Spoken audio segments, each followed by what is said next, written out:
discussion when it comes to the budget making process.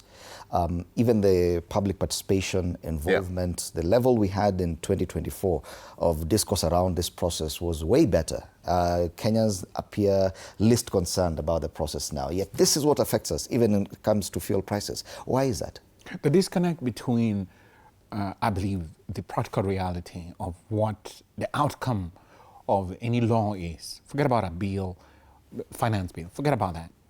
Any law that is passed by Parliament, that disconnect between the bill in its theoretical format while it's being debated in Parliament, the National Assembly and the Senate, and the practical outcome of it is something that our, with tremendous respect, members of Parliament miss on such an alarming frequent basis as to make them totally redundant and ineffectual to the Kenyan people. What do I mean? For instance, you have someone who sits in Parliament, is shoved a bill by the same mandarins I was talking about. You need to pass a climate change bill.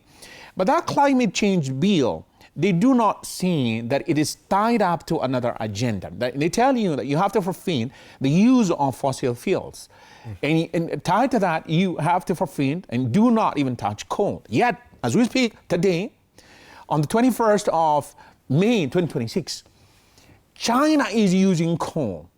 Did you hear a word of lamentation from the climate change mandarins and they who, harp in the climate change? They who accompanied, all these technocrats who accompanied Trump to China, none of them spoke about China using coal. But you will hear the same mandarins shoving their agenda through NGOs and telling you to don't touch the Kitui coal, don't touch the, the coastal coal.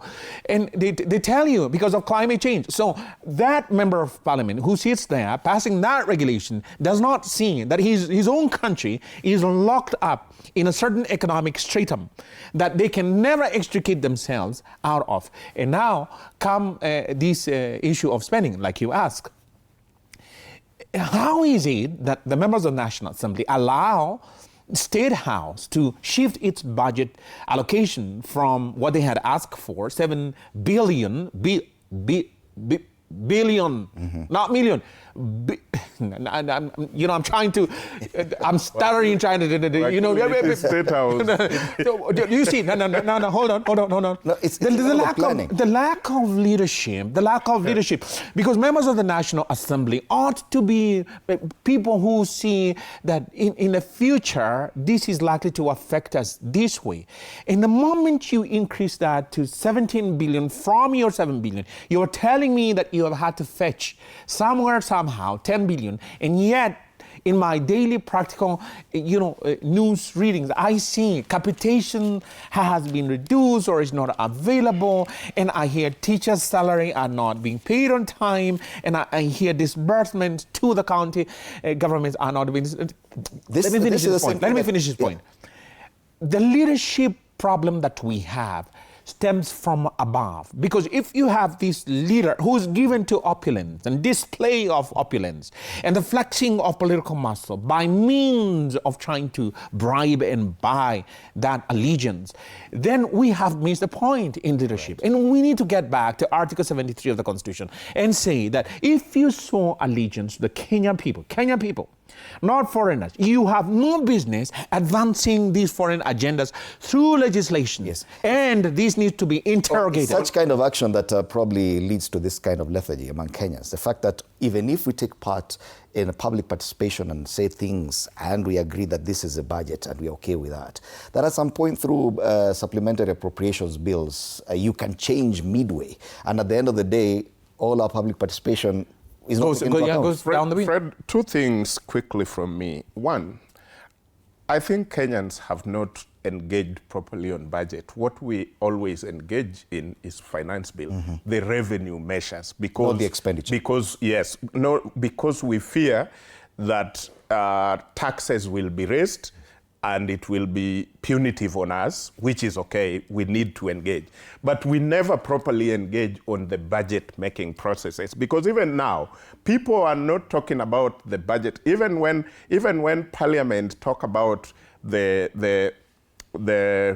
proposals, budget proposals, Kenyans are not active until the revenue measures, the finance bill comes, then we all of a sudden become very active because we don't want anything to do with taxes on us. I think we need to start engaging properly on what are we putting in this budget, because when public participations are done and it is about what we want, what roads we want, what kind of state house we want, what do we want, before we go to how do we now raise this revenue. Maybe we should start there and decide that we do not want a new state house. We do not want a new road. We do not want. But who will speak for us? We need to engage properly the same way we are engaging on finance bill, because we only go to engage when the question is where do we now get this money?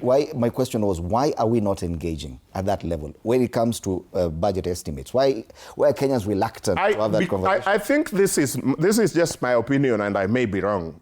I think we love engaging where politics is huge, because we want it is easy to do the politics with issues around tax, because you people will be taxed. You people are being taxed punitively, and then we all rise emotions and everything. But when people are just simple and calm talking about, do we need a new road? Do we need this Mau Summit? Do we need it? Or we don't need it? That one is a bit sober. It does not create any emotion. So no politician gets any credit out of it when we are not having high emotions. But when we get to the finance bill, where we're now talking about how do we raise money to do this road, we can go back to now that 7 shillings that Ndindi Nyoro himself brought in the 2024 finance budget. Now we can rise, get our emotions rose, and then we talk about this government is taxing us too much, blah, blah, blah, blah, and all that. Coming to the issue that Wakili has raised, the international, the geopolitics, and how we are controlled, that one I agree with him 100%. We are still having some things being implemented in our countries that are probably not for us. The agenda is for other people, but Africa must be seen to be in it so that it is called global. Because how will you call it a global agenda if Africa, which is actually second in terms of population, is out of it? So Africa is having more than 1.4 billion now people. And so that's a big fraction of the population of the world. So for the agenda on the table to be called global, that fraction of population must be seen to be in it. And that is how whatever it is that is discussed at the back of the curtain must be brought on the table, and Africa must be brought. And that is why Kenya suffers a lot, because in the Eastern and Central Africa, they realize that Kenya holds a strong position, or it's a big market, including the economy of Kenya compared to the countries around us. So for that to be seen, sometimes it is easy when you bring a country like Kenya, it looks like East Africa are going to follow. So that one I agree with you, Wakili. At some point, there are agendas that we pass, which we clearly are not benefiting from, but some other people somewhere benefit from that agenda. So Fred,